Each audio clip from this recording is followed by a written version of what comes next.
नमस्कार। राजस्थान के साथ साथ महाराष्ट्र में महाविकास आघाड़ी गठबंधन को तोड़कर कांग्रेस अब उद्धव ठाकरे को तगड़ा झटका देने जा रही है। शिवसेना ने कांग्रेस पर तंज कसते हुए कहा है कि पुरानी खटिया क्यों शोर मचा रही है। अब इस तरह के शब्द शिवसेना ने कांग्रेस के लिए यूज करने शुरू कर दिए हैं, जो पूर्णतः बाला साहब ठाकरे के शब्द हैं। महाराष्ट्र की महाविकास आघाड़ी सरकार में अनबन की खबरें अब तेज हो गई है। इस बीच सत्ताधारी शिवसेना ने अपने मुखपत्र सामना के माध्यम से गठबंधन में बराबर की साझीदार कांग्रेस पर तंज कसते हुए और कांग्रेस के मंत्री बाला साहब थोराट और इसके अलावा अशोक चव्हाण के हालिया बयानों को लेकर पार्टी पर निशाना साधा है और कहा है कि पुरानी खाट क्यों शोर मचा रही है। शिवसेना ने उद्धव ठाकरे सरकार के 6 माह के कार्यकाल पूरे होने पर कहा कि कुछ लोगों को लगता था कि गठबंधन की यह सरकार 1 माह भी नहीं चल पाएगी, लेकिन ऐसा हुआ नहीं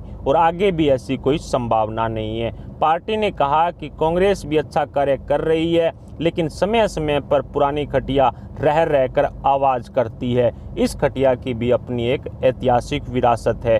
गौरतलब है कि एक अंग्रेजी अखबार को अशोक चव्हाण ने इंटरव्यू दिया था और उसी इंटरव्यू में उन्होंने कहा था कि सरकार को कोई खतरा नहीं है, लेकिन सरकार में हमारी भी बात सुनी जाए, यानी कि कांग्रेस की बात जिस तरह से उद्धव ठाकरे नहीं सुन रहे हैं, उनकी बात भी सुनी जाए। प्रशासन के अधिकारी नौकरशाही विवाद पैदा कर रहे हैं, इस तरह की बात कांग्रेस की तरफ से कही गई और साथ ही कहा हम मुख्यमंत्री से बात करेंगे। इसके बाद ये तय हुआ कि दोनों मंत्री महोदय मुख्यमंत्री से मिलकर अपनी बात कहने वाले हैं। शिवसेना ने कांग्रेस पर निशाना साधते हुए कहा कि हालांकि उन्हें यह भी ध्यान रखना चाहिए कि इस तरह का दीर्घ अनुभव शरद पवार और उनकी पार्टी के लोगों को भी है, यानी कि जो कांग्रेस को दरकिनार किया जा रहा है उनके पास भी अनुभव है। शिवसेना के मुखपत्र सामना में छपे संपादकीय के अंतिम भाग में लिखा गया है कि कांग्रेस हो या एनसीपी, दोनों ही राजनीति में मंझे लोगों की पार्टी है।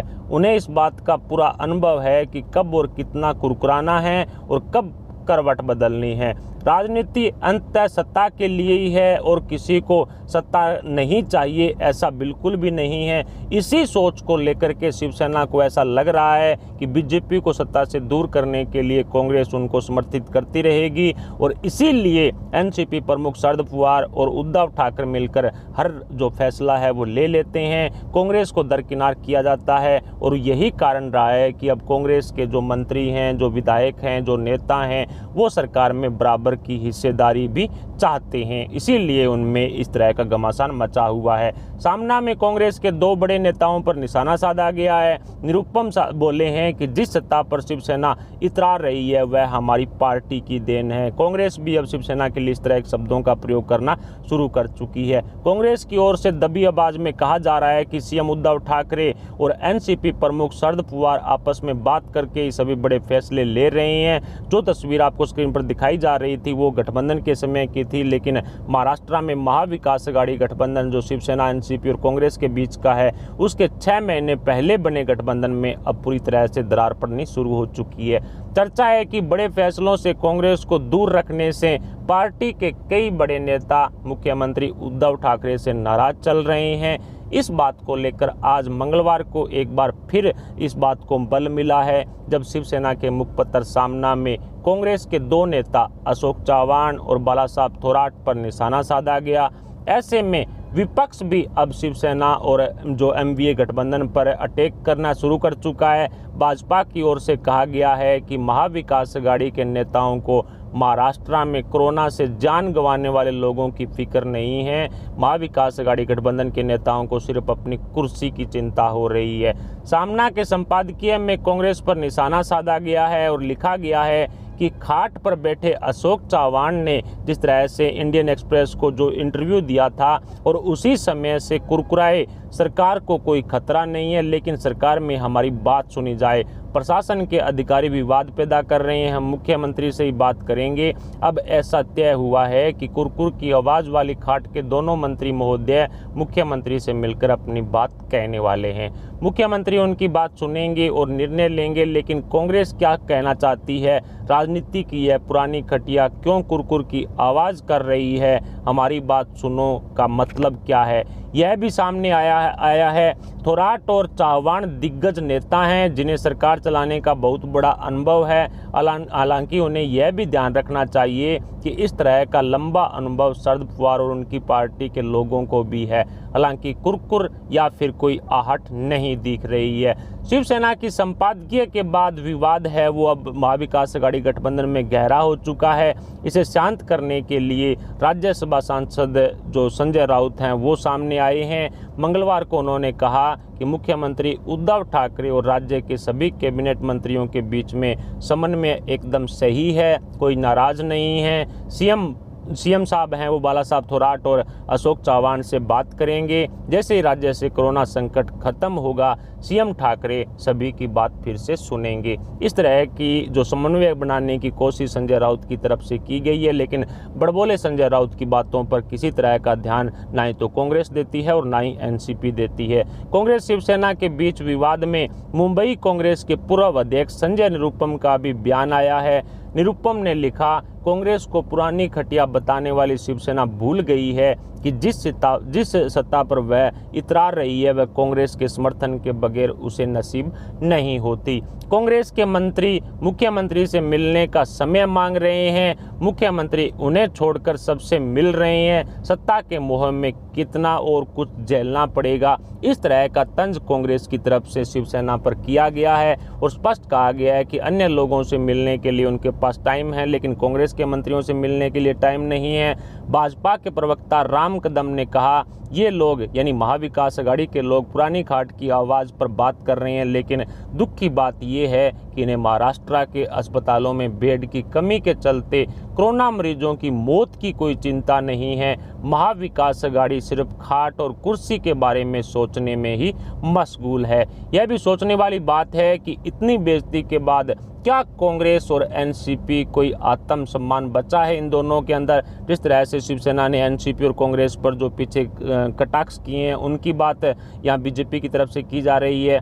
महाराष्ट्र अब चीन बन गया है कोरोना के मामलों में और ये लोग आपस में लड़ने पर लगे हुए हैं। इससे पहले पूर्व मुख्यमंत्री देवेंद्र फडणवीस ने भी कहा था कि वे सरकार गिराने का प्रयास नहीं कर रहे हैं, लेकिन ये सरकार अपने अंतर्विरोध चलते खुद ही गिर जाएगी। महाराष्ट्र सरकार में मंत्री अशोक चव्हाण ने हाल ही में एक अंग्रेजी अखबार को इंटरव्यू दिया और महाराष्ट्र सरकार की नौकरशाही के कामकाज पर प्रश्न भी उठाए और उसे दुरुस्त करने का आह्वान भी किया। उनके इस बयान पर शिवसेना के मुखपत्र सामना में ये आज जो जवाब दिया गया है वो दिया गया है।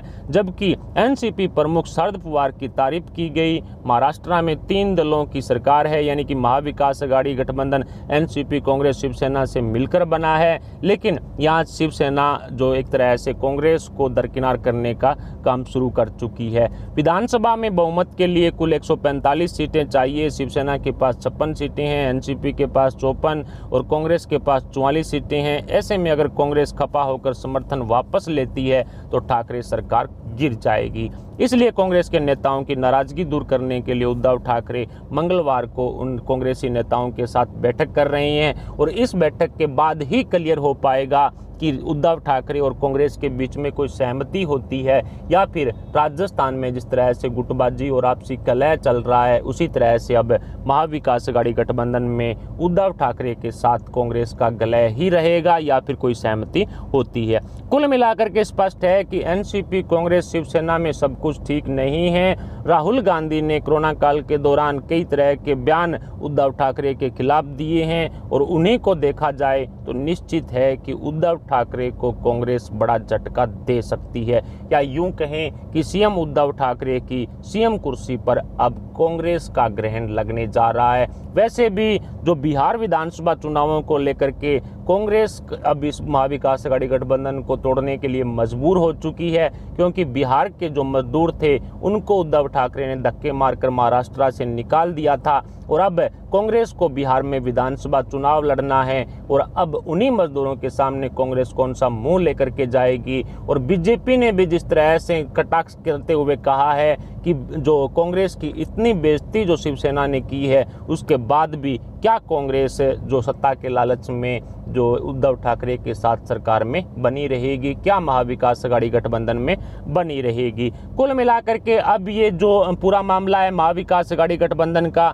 ये बैठकों पर शुरू हो चुका है और बैठकों का नतीजा जिस तरह से इतिहास गवाह है कि सरकार गिरकर ही दम लेता है। चाहे वो मध्य प्रदेश को देख लो, चाहे वो अब राजस्थान में बैठकों का दौर चल रहा है उसे भी देख सकते हैं, और इसके अलावा महाराष्ट्र में जो बैठकों का दौर चला है वो महाविकास आघाड़ी गठबंधन को तोड़कर ही दम लेगा। फिलहाल इस खबर पर आपके क्या विचार, आप अपने विचार में कमेंट बॉक्स में बता सकते हैं। साथ ही वीडियो को लाइक कर हमारे चैनल को सब्सक्राइब जरूर करें, सब्सक्राइब के पास वाला बेल आइकन भी दबा लें। अभी के लिए इतना, मिलते हैं अगले अपडेट के साथ, तब तक के लिए जय हिंद जय भारत।